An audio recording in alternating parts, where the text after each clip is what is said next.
Good morning, everybody. Good morning from Hotelier Academy. I would like to welcome you in our second round of the free webinars of Hotelier Academy. Will be our second international webinar this year, and we are really glad because we have with us a great company, a great hotel technology company that I think it's a game changer for the way that hoteliers decide their price strategy. As you know, here in Hotelier Academy, we organize free webinars for hoteliers that they want to improve their strategy or they want to come in touch with new ideas. So we have gathered professionals from all over the world that they will share with us their ideas, their knowledge, and their experience, of course. At the same time, as we are based in Athens, in Greece, we run a second battle of webinars in Greek. And we are really happy that there is a huge demand and huge participation. So we hope in the future to have more hoteliers from all over the world. So now I have to welcome Michael here in Hotelier Academy from the great company Atomize, that he will share with us his experience about the hotel revenue trends for 2021. Welcome, Michael. Thank you very much. Great to be here. Good morning, good afternoon, everyone, wherever you are. I'm really pleased to be here. Thank you. Thank you, Michael. So now you're going to share with us some insights and ideas about how hoteliers should decide their price strategy, if I'm not mistaken, correct? Yes, correct. It's really about understanding demand, where your demand is coming from, and then being able to price accordingly. Obviously, in these times, the traditional ways that demand has come to our hotels has changed, and being able to adjust to the new situation where the demand is much more unpredictable is a vital key for success for hotels, not only now during these unsettled times, but in the future as well. Great. Okay, I'm closing my camera, my microphone, and the game is yours. Thank you. Fantastic. I'll share my screen now. Thank you.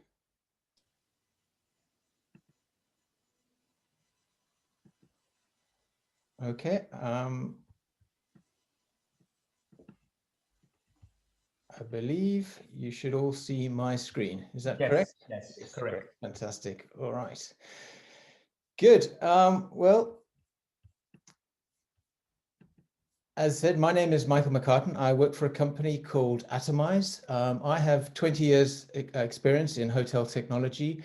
And for the last 6 or 7 years, I've been specifically focused on revenue management and revenue management systems. And that is what Atomize does. Atomize is the first automated pricing optimization solution. And by automated, what I mean is that it ingests data in real time, optimizes in real time, and pushes prices out in real time. So really important in dealing with the challenges that we now face with this unpredictable demand.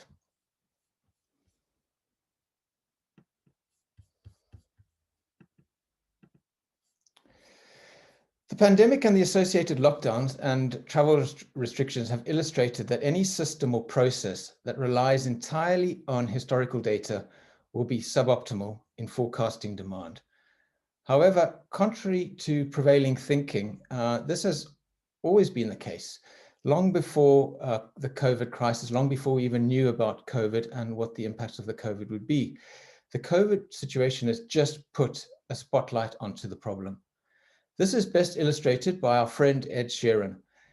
A few years ago, a hotel client of mine in Dublin was caught out when Ed Sheeran announced an extra concert due to the overwhelming response of his pre-scheduled shows. Unfortunately, the new date was announced on a Saturday morning, I believe, when this hotel's revenue manager was not at work.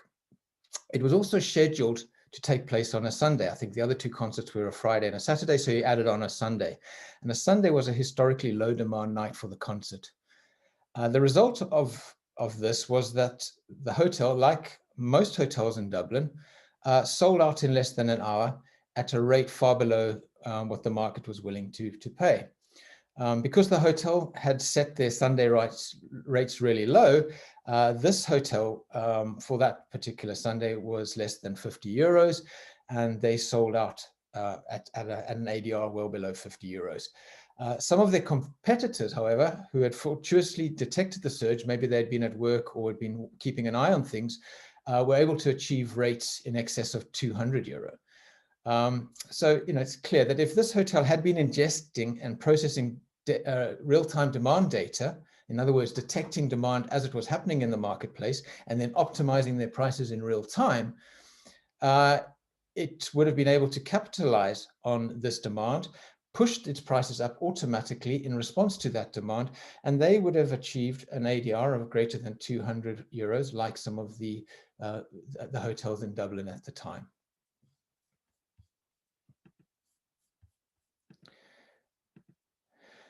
Now we fast forward to the current times, and the situation is now on everyone's mind. We are all very aware of the unpredictable nature of demand. So events such as the Ed Sheeran example may have impacted a handful of hotels or a handful of days in the past, but the frequency and the scale of the surges meant that potential revenue losses were isolated. In most cases, the impact may have hurt the hotel a little bit. They would have lost some revenues. They maybe wouldn't have gained as much as they would have liked. They wouldn't have seen the benefits of these surges, but it was in most times not catastrophic. Now the situation is much more critical. Given the unpredictable nature of demand, a hotel could find itself in a disastrous situation.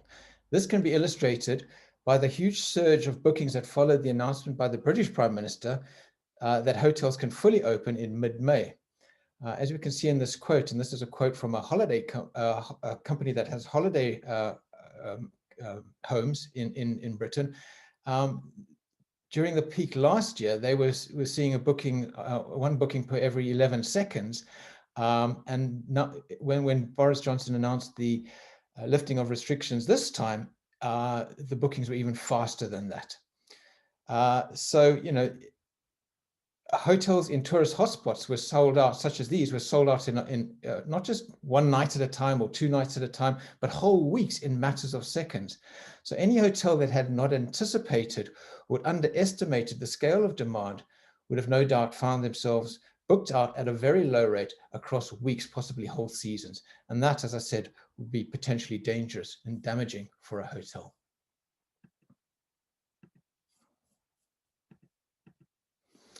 So while these examples show the importance and the benefit of real-time data, demand forecasting, and the resultant real-time pricing optimization, I believe that this subject is not discussed enough by hotel owners, revenue managers, and GMs today.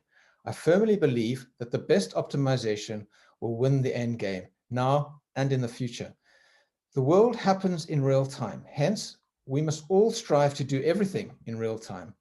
I also believe that every report is a friction point and a result of suboptimal processes. Tactical pricing decisions should not be based on report. Rather, it should be calculated instantly as soon as there is a change in the market. Essentially, what I'm saying is that if you are having to analyze your prices through a report, it means that you don't have a good understanding of the market, and therefore the time taken to gauge that understanding is a lost opportunity. If you had to look at a report during the Ed, or the hotel in Dublin had to look at a report during the Ed Sheeran situation, they may have come to the conclusion long after the hotel was sold out. So you need to think about pricing in real-time terms rather than post-analysis terms.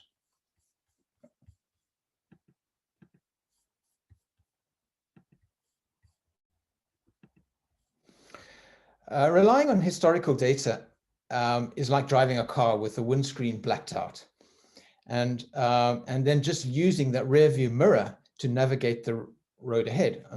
Strange as this sounds, and obviously we would never do this in our normal lives, we would never jump into our cars and drive under these conditions, but this is exactly what the hotel industry has been doing for decades. It was only possible because the road ahead was well traveled. We knew the route, we'd done it many, many times. it was devoid of diversions and obstacles. And if there were obstacles or diversions, they were small in nature and we could deal with them. However, now and for the foreseeable future, the road ahead will have many twists and turns that bear no resemblance to the road traveled before. We simply can't afford to drive blind. We simply can't jump into this car and drive and think that we know what's going to come ahead. We need to clean the windscreen and gain a clear view of the road ahead. And this means using forward-leaning data. One reason why real-time demand optimization has not been a hot topic until now is because this data was not always readily available. So it's all very well talking about future-leaning data, but, and I'm sure many of you know, it's not always been possible to get hold of that data. Yes, we understand that search pressure on websites. Yes, we understand that flight data might be relevant, but actually getting hold of that data and then using that data has been very, very difficult. The revenue management system's ability to reliably predict outcomes during periods of volatile demand was compromised by this very lack of data and these and the real-time lead indicators that it provides. So data such as shopping, social media sentiment, and market demand data was simply not available for revenue management systems to ingest. And this was not the fault of the revenue management system providers, but the broader hospitality community, who for decades had ring-fenced their data and made it off limits to anyone who wasn't prepared to pay a huge price for it. So we know that there's some companies out there that if you wanted to, if you went to them and asked them to give access to your data to another tech provider, they would charge an integration fee or an interface fee or whatever the case may be. And these barriers really stopped innovation and really stopped revenue management systems and other tech providers from really achieving the results that the industry required. Thankfully, the so-called open API movement has been gathering momentum for several years now. But the pandemic has clearly given technology vendors the time to focus on the collective value. They've looked at the whole industry and said the industry is in such a tough situation that we all got to get together and we got to break down these barriers. And in the intervening months, so most of last year,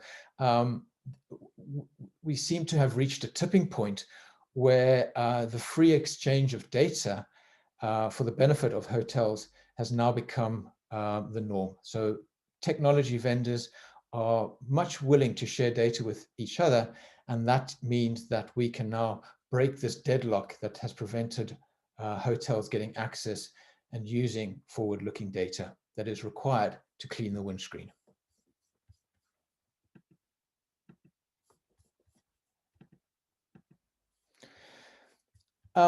This does not mean that historical data no longer has a role to play. On the contrary, at Atomize, we believe that historical data is an important and relevant factor for understanding booking behavior and demand patterns during normal circumstances.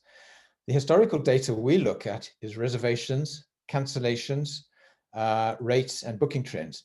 This is one of the cornerstones in our demand modeling and forecasting. Another one is the hotel's current data, the real-time performance of future arrival dates and ComSet rates.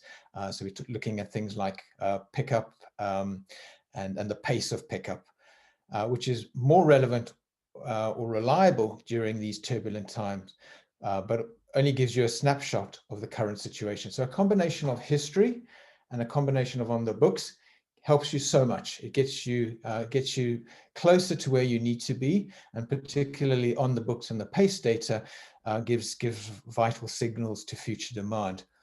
But there's something missing. So what is missing in these two boxes is the future data, the powerful insights of traveler intent. Future data is always a significant factor for revenue management, but even more so now when the demand is completely off compared to what we are used to.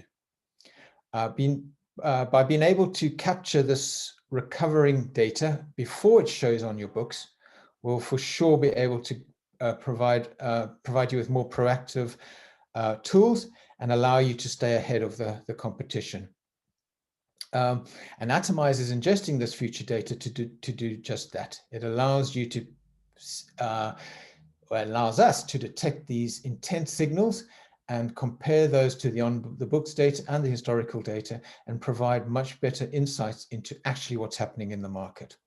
Another beauty with the Atomizer's pricing intelligence engine is that it does this real-time dynamic weight balancing of these three different data sources. So in some times it puts more weight on the future-looking data, at other times it will put more weight on the current data, and in more normal times it will put more weight on the historical data. And it doesn't require the revenue manager to determine what to do. It automatically balances and determines which data set is the most important for the current situation.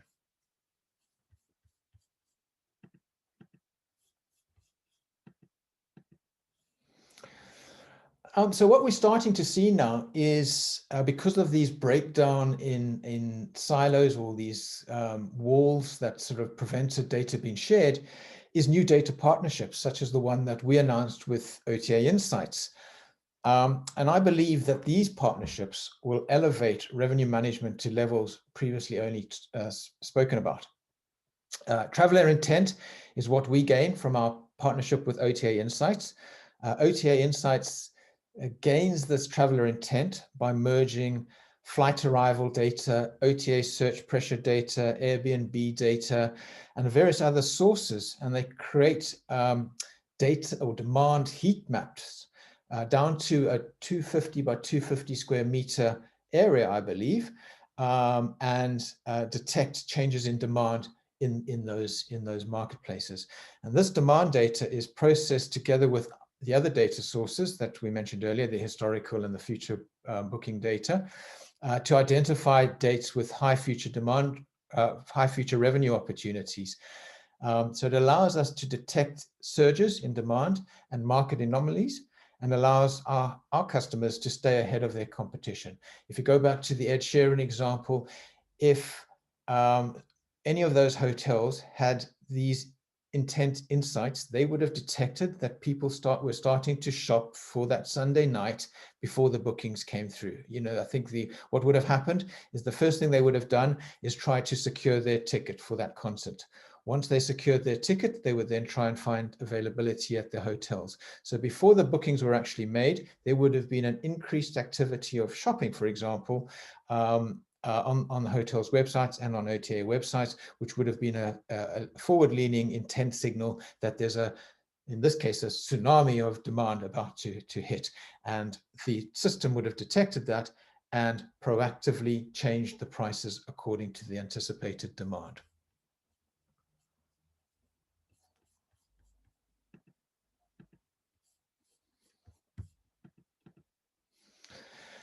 But this is just the beginning of the story. And I like this quote from Jordan Hollander, the CEO of Hotel Tech Report, which sums up the challenge faced by hotels.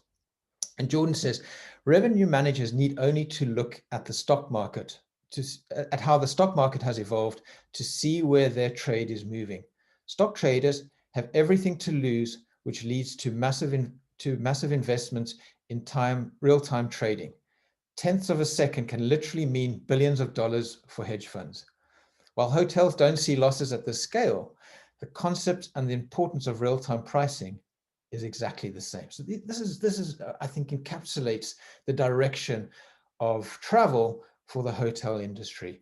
We need to move away from relying on historical data or current data and take a much more proactive view of what's happening in real time, because it's the real-time signals that are going to allow us to not only minimize our losses, but also maximize our profits and our returns.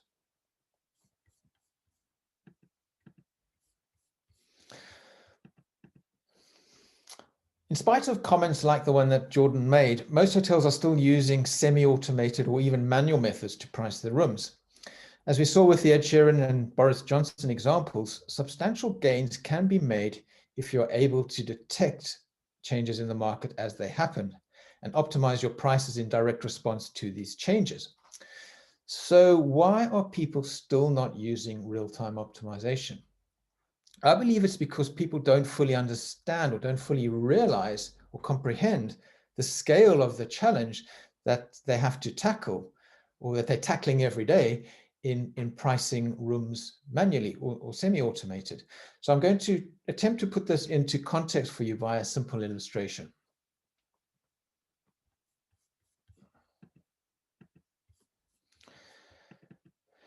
So take a hotel with 5 room types, and we're now going to, well, I'll ask the question is, how many pricing assessments do you think would be required to price these 5 room types today for the next 365 days? And I'm just talking about the base rate. I'm not talking about other promotional rates and advanced purchase and things like that. So just the base rate for 5 room types for the next 365 days. I think it's fair to say that most people would say, well, that's easy. That's 5 room types times 365 days.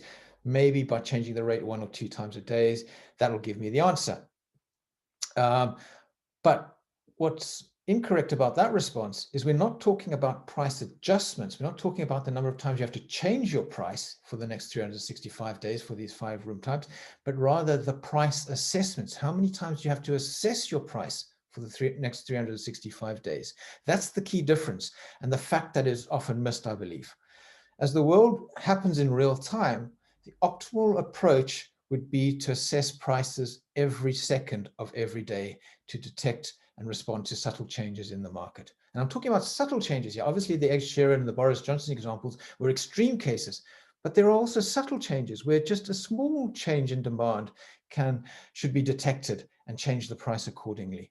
So when you consider that we have to assess prices every second within a 24-hour period for pricing for the next 365 days, we can see that the problem becomes much bigger than we probably anticipated.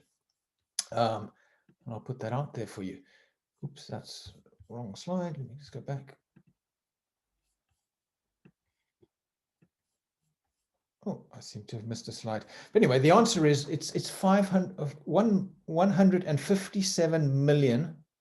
So that's 1.57 billion price assessments every day to be able to price your room type, to assess the prices for 5 room types for the 365 days. That just makes it impossible to do manually. The scale of that problem is massive. And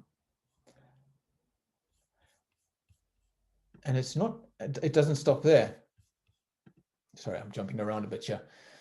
So for each of these 157 million opportunities, you need to consider also, so that's just assuming that it was just a straightforward calculation that you just had to assess one data point. But for each of those 157 million assessments, there are multiple factors. You have to consider things like the number of rooms left in the hotel, the booking pace, how quickly are people booking, the market pressure in terms of searches. Is there increased search pressure or decreased search pressure? How many of those searches are not resulting in bookings? In other words, they are just what we'd call regrets and denials. Either the hotel is not available or the looker is finding something else. We then have to consider the cancellation pace. Are people booking at a high rate but cancelling at a high rate as well? Or are they booking at a slow rate and cancelling at a slow rate?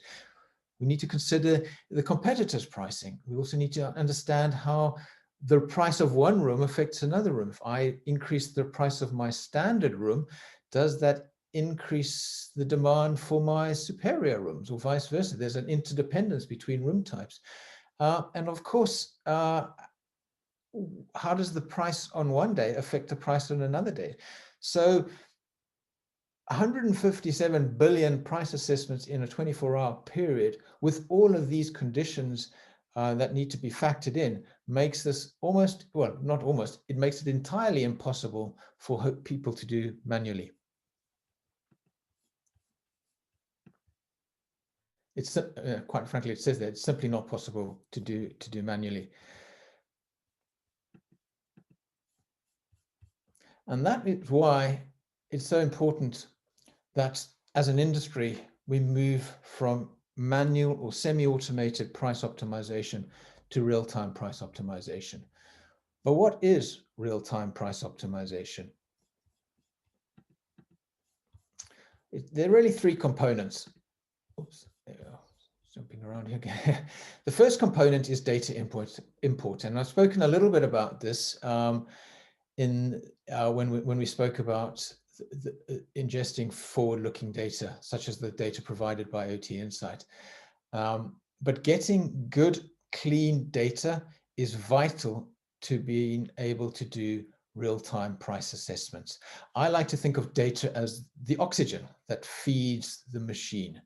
And if you give a human a good steady supply of oxygen, they're going to perform at their best. They can think and act far better than if you're giving them polluted, dirty oxygen. And the same is true with machines. If you feed them good, clean, reliable, and relevant data, you will be able to get much better results from that data. And that leads on to the second point, which is the real-time pricing optimization itself. And I'll go into this a little bit more detail. I've got some slides explaining how this real-time pricing optimization works, but this is really the component within pricing optimization that detects the market changes and then determines what the optimal price should be for that product. And as we know, the definition of revenue management is providing the right product to the right person at the right time. And that's really what real-time optimization is doing. And the third pillar of pricing optimization is the output. What do you get from that? So it's all very well identifying what the right price should be at the right time for the right person, but it's no good if that price is stuck inside the revenue management system. You need to get that distributed to all of your channels in the optimal way, in the most efficient way possible, because that's where it matters. So, it doesn't matter that the revenue management system detected the surge in Dublin with the Ed Sheeran example, if the prices were not pushed to the channels. You have to complete the loop in order to ensure that pricing optimization, real-time pricing optimization, is as effective as possible. And that is why we like to represent them not as three separate components, but as a single entity containing three phases. These components do not stand alone, nor do they form a linear sequence. This doesn't go from one to the next to the next. It's a circular loop. Once the rates are pushed, that data will then become an input into the data import side of things. So when someone makes a booking on the adjusted price, we will then pick that up as a reservation made, which will influence our pace, and the process starts again. So it's constantly evaluating the market conditions based on changed prices.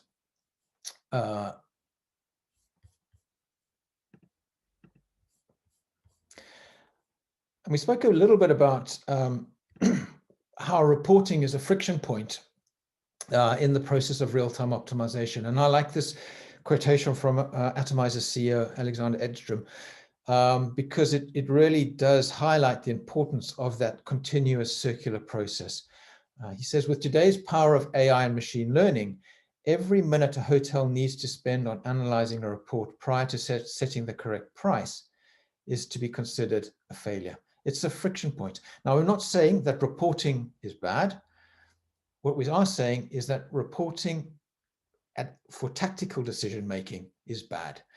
You should still absolutely use business intelligence to understand the strategic nature of your business, where your source markets are, your most productive source markets are, what your lead times are. Do extensive analysis on strategic planning.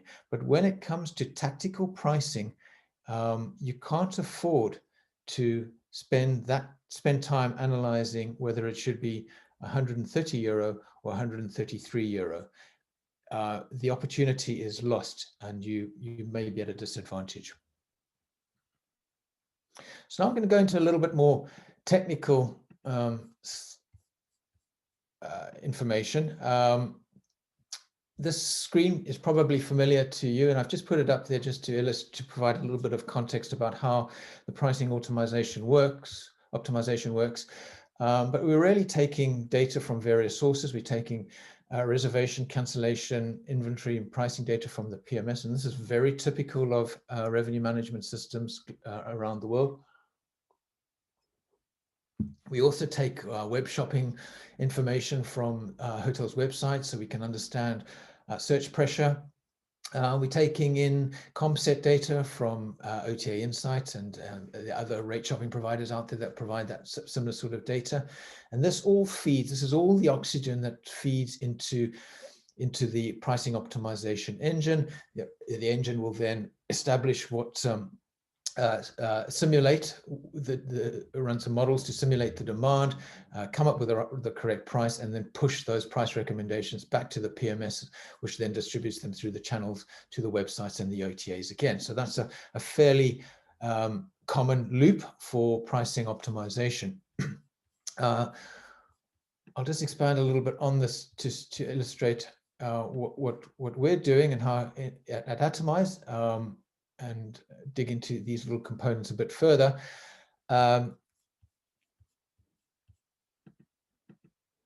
So this flowchart shows the buckets of historical data as well as the current market data. So you've got the historical data coming from the PMS. You also got the current data, your pace and your pickup information. So there's reservations on the book that are coming into the systems. And then we're capturing the market data from sources such as OTA Insight. One important part of the optimization process is the demand modeling component and the demand model training. Once we've modeled that demand, we feed the price optimization and simulate scenarios, and that allows, and we run thousands and thousands of simulations where we test different situations, different scenarios to determine the optimal price. And the awesome thing about all of this is it's done in real time, and everything that is inside this dotted green line happens in real time. So if the market data from OTA Insight or other sources is available in real time, we'll ingest it in real time. If the PMS data, in other words, the reservations on the books data, is sent to us as those reservations are made, we will consume it in real time.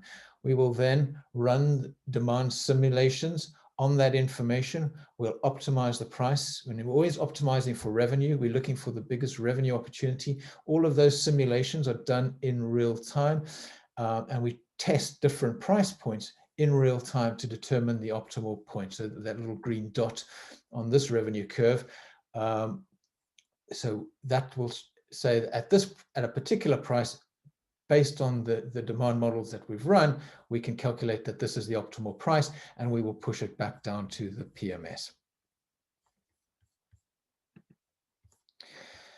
So just looking into that sort of bit within the dotted green circle in a bit more detail. Basically, there are three components to the price optimization flow. The first is the demand training model, and there's some various components that need to be factored in there. Then there's the demand simulation, and finally, it's the optimization and the price recommendation itself. So if we look at the demand model components, there are 6 that we consider. We look at the total demand for the hotel on every given day. We also look at the demand on each room type and the relationship between room types within a day. As I said previously, sometimes by dropping or increasing a price for one room type will increase the demand or reduce the demand for another room type. So that's a consideration that we need to model when we're looking at demand for a particular room type. We also need to consider how group blocks are made and converted to real reservations. What is the frequency or the likelihood of a tentative group booking converting? Because that influences how we model the demand. We also look at lead time distribution, how long in advance people book. We also look at the cancellations, how likely is a particular reservation be cancelled versus another reservation. It could be seasonal, it could be the length of stay that could determine the propensity for that guest to cancel. We also have to look at how rates influence demand and the relationship between rates. What is the relationship between advanced purchase and fully cancelable, etc. And we analyze all of these components at a year level, at a day of week level, and at event level. And from that, we're able to build a robust demand model. So once we understand the demand models, we're then able to run simulations. So how this works is that the demand simulator uses the demand models to build probability models from the sample data that we're ingesting. It runs thousands and thousands and thousands of simulations in seconds to determine the likely outcome in relation to revenue, occupancy, and pickup, and the confidence levels of these outputs. So this is really the forecast model. It's seeing what the current state of the business is in relation to the demand models we've created, and we draw simulations within that data, and then can predict what the revenue, occupancy, and pickup is likely to be for that particular day. So once we've understood what the demand is going to look like, we now have to determine what the optimal price is going to be. And the revenue optimizer determines the optimal price to convert the maximum revenue. That's what we're always trying to do, to convert the maximum amount of revenue. There might be some cases where hoteliers may be more interested in converting occupancy because they have additional revenue sources at the hotel, at the property. So for them, getting more people through the door at a lower rate actually makes sense because those people are going to spend more on property, on spa and things like that. But in general, for a typical hotel, we are optimizing for revenue. And so we take a sample of impressions from the demand simulator, and each impression, these represented by these little dots, corresponds to a potential booking. So we're looking through all of the data and we're looking at potential bookings. And each, what we call impression, has a date of search. It has the stay period. It has the room type. It has the a willingness to pay factor associated with it. And you can see in this example, the current price is set, and we've just taken five impressions here, but there are going to be thousands of these impressions. We can see that at the current price, 2 impressions wouldn't buy because their willingness to pay is below the current price, and 3 are above. Now we run thousands and thousands of simulations on this to determine what the optimal price would be. And by optimizing this price, we effectively test different prices in the market. We can see that the two lower dots, the clear dots now, their sensitivity to pay is so low that even at the current price, we would not convert them, and we could increase the price quite substantially, and we would still convert the 3 higher impressions. So clearly, in this example, it makes sense to push the price up. Now, this is just a very simple example. What happens in reality is that we're testing n number of price points. So between the current price and the optimal price, we're testing thousands and thousands of different price points in real time to determine what the optimal price would be. What is the price that is going to convert the most number of bookings at the optimal price, at the greatest revenue? So it's not just about converting the most number of bookings, it's calculating the most number of reservations with the biggest revenue generation. And once you've done that, once you've determined the price point, you're then able to say, this is the recommendation, and push that price recommendation, or show that price recommendation into the application and push it down to the PMS for distribution onto the channels. So that was fairly technical in nature. But the point here is that in order to do real-time pricing and real-time optimization, there are three key components. And I'll just reiterate them. Is getting access to real-time data, being able to import and export data in real time. It's about pricing in real time, doing the optimization, calculating the demand models, calculating the optimal price based on that scenario, and then pushing the price out through your application to your PMS and distributing it into the channels. In some cases, hotels may feel a little uncomfortable with having to push prices out in real time, at least whilst they start on this journey. So it's practical and responsible for the real-time pricing optimization solution to offer hotels the ability to manually check prices before pushing them out.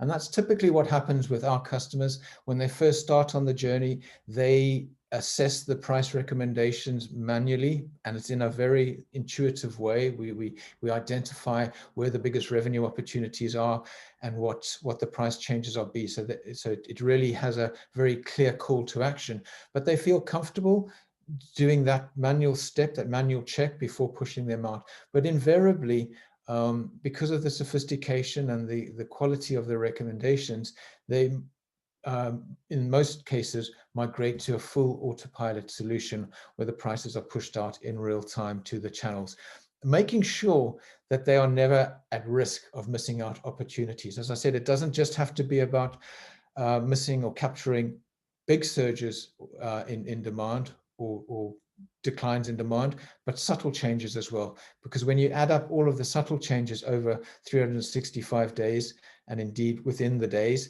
the changes, the cumulative revenues can be significant. So it's important to push the prices out as close to real time as possible once you've developed confidence in the application. So I'm just going to conclude now by referencing an article that Boston Consulting Group, BCG, wrote in April 2020, just as the pandemic was biting. They argued that the revenue management systems will need to be reset because historical booking patterns and therefore price optimization will bear no correlation to future demand. The authors of this article suggested that whilst bionic revenue management, and what they call bionic revenue management, was the combination of human and machine, so where the machine does all the algorithms and the human provides inputs and judgments, is the best approach in the long term. Significant human intervention will be required while the RMS is retuned. Even though I'm a vocal advocate of revenue management software, and I've been involved in revenue management software for many years, I had to accept that they were probably right, that some sort of reset and some was required, and that human involvement was going to be required whilst the market recovered. But what I didn't appreciate was that even before the pandemic hit, the existing approach to pricing, i.e. based largely on historical data, was already under threat. And that's when I came across Atomize. Atomize had entered the revenue management space with a clear vision to automate tactical pricing with sophisticated AI, and was therefore well positioned to deal with the market uncertainty. What was previously considered radical thinking suitable only for early adopters and mavericks is, I believe, now deemed to be a prudent approach to revenue management. And hopefully I've demonstrated that today.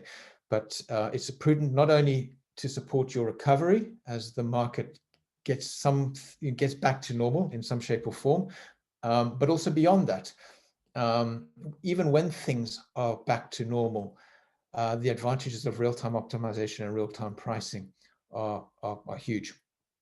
And a shift from semi-automated to fully automated revenue management is gathering pace. Sorry, just let me.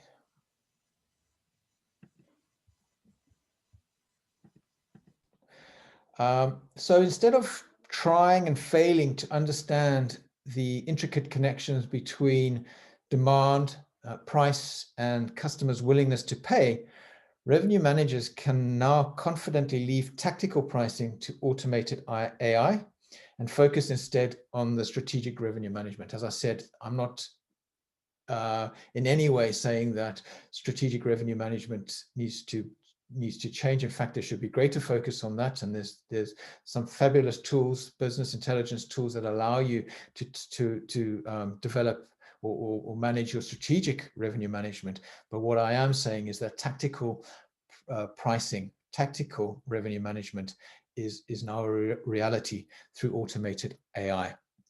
And I think maybe just to go back to the slide in the beginning with the blacked out windscreen, you should think about automated revenue management, automated pricing, as providing the windscreen wipers that are going to clear the screen. But in addition, they're not just windscreen wipers. If you invest in automated revenue pricing, you'll get much more than that. You'll actually get a sophisticated sat-nav system that takes real-time data feeds to find the optimal route for your chosen destination. And more than that, it'll warn you in real time about unexpected diversions, traffic jams, and even speed cameras. I think I'm no different to anyone else when I say that hardly ever do we jump in our cars these days, even if we're going on a journey that we've done thousands of times before, without punching the destination into the sat nav. And why do we do that? Because we know that the sat nav is going to, in real time, tell us if there are problems ahead, and we can respond accordingly. It'll actually recommend alternative routes. It'll recommend taking a path that we may not have considered. And I strongly believe that it's now that the revenue management community adopts a similar approach to pricing their rooms. And on that note, I thank you for your time, and happy to answer any questions if you have any. Michael, thank you very much for this so informative presentation. I used to say that before 5 years, people used to consider channel manager and booking engine something that it was very innovative 5 years ago or 6. Nowadays, channel manager and booking engine, for example, are a must, and PMS. And people that are informed about the RMS technology, the revenue management technology, they consider it something that is very sophisticated, very advanced. But I really think that in the next 2 years, it will be a basic need of the hotels.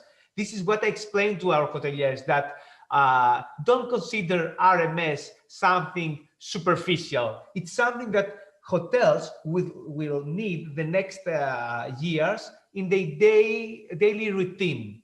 This is what I believe, and I really believe that people that they need really to invest on that. Yes, I completely agree, and I think I've thought really hard about what the best way is to describe exactly what you're saying, and I feel that sat nav is a great analogy. I think if hoteliers can start thinking about their pricing in terms of the automation and the benefits that sat nav has brought to them in their planning of journeys, I think it really illustrates the importance of having that automation there. Yes. Michael, how many hotels collaborate with Atomize at the moment? It's about 500, just under 500 at the moment. So we've been around for 3 years, so we're relatively new to the space, but our philosophy is all about automation, and we try and reduce the amount of complexity in the application. We reduce the bells and whistles. As you said, maybe historically revenue management has been perceived as something very sophisticated and only for certain hotels with a large revenue management team, a dedicated revenue management team. And we don't believe that. We believe that in fact, the best use case for an automated pricing solution is that there's very little human engagement. You set it up, you configure it, and it's running in the background like an engine in a car. It's running and it's changing your prices. And the human intervention is about setting the strategy, but it's not about being tactical. So if we can, for us, as I said, our best customer is one that never logs into our system because it's doing a great job running in the background. Do you believe that a small hotel, about 30 rooms, needs to use an RMS? Yes, and in fact, a large number of our customers are that sort of size. I think it's, the opportunity, of course, to make, the more inventory you have, the more you can optimize and the more revenues you can make. But even in a small hotel, just selling your rooms at €2 or €3 more per day across 30 rooms can be significant. Yes, I believe it also. It's not about the number of the hotels or the size. It's about to have the right information to decide the price. This is what I believe. It's not about the number of the room. It's about that you will be competitive.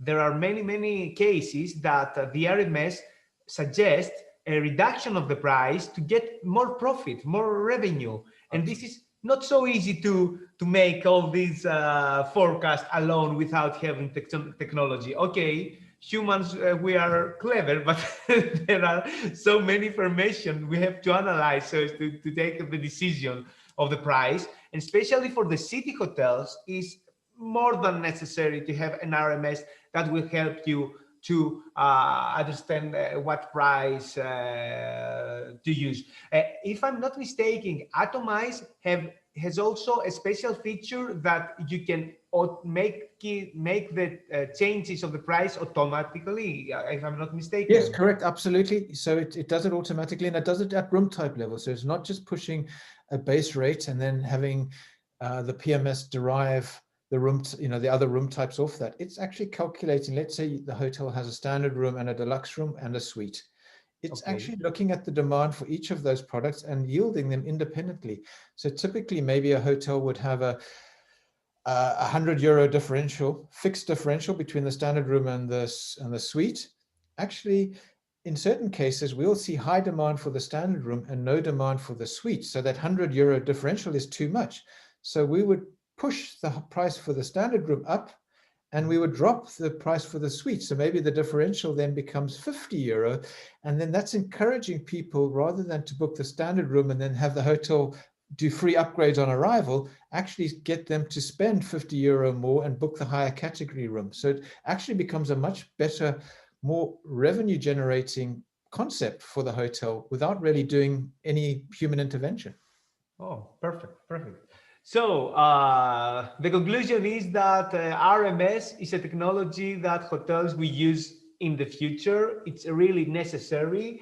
I personally recommend the hoteliers that they are following Hotelier Academy or they are watching at the moment this webinar, they can also contact with Atomize. You can book a meeting, just 30 minutes, to understand this technology, to become familiar. When I first met, I think Alexandra is the name from Atomize in WTM, it was 2 years ago, if I'm not mistaken. I was amazed about this solution.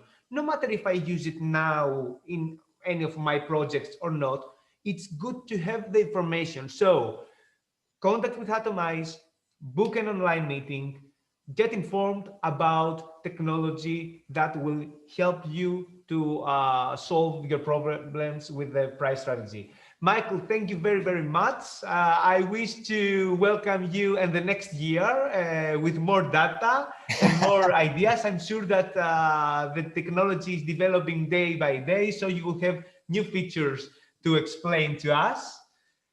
And we are very honored to have you with us today. It's been my absolute pleasure. It's been great having been on the show. And yes, I look forward to meeting you in person one day. That will be amazing. I'm sure we're all ready for that. And yes, please, and if anyone has any inquiries, please get in touch. Just one other thing to add is that we recognize how difficult it is for hotels right now in terms of cash flow. So we do have what we're calling a recovery offer, which helps hotels with navigate the next few months to recovery without having to. That's perfect. So please contact with Atomize. It's good to investigate the potential of a collaboration so as to build the future of your hotel. Thank you, Michael. Thank you, Atomize. Thank you, Hotelier Academy. And thank you, Moon and Stars, this great boutique hotel downtown Athens that is our official venue for the webinars. See you very soon. Bye.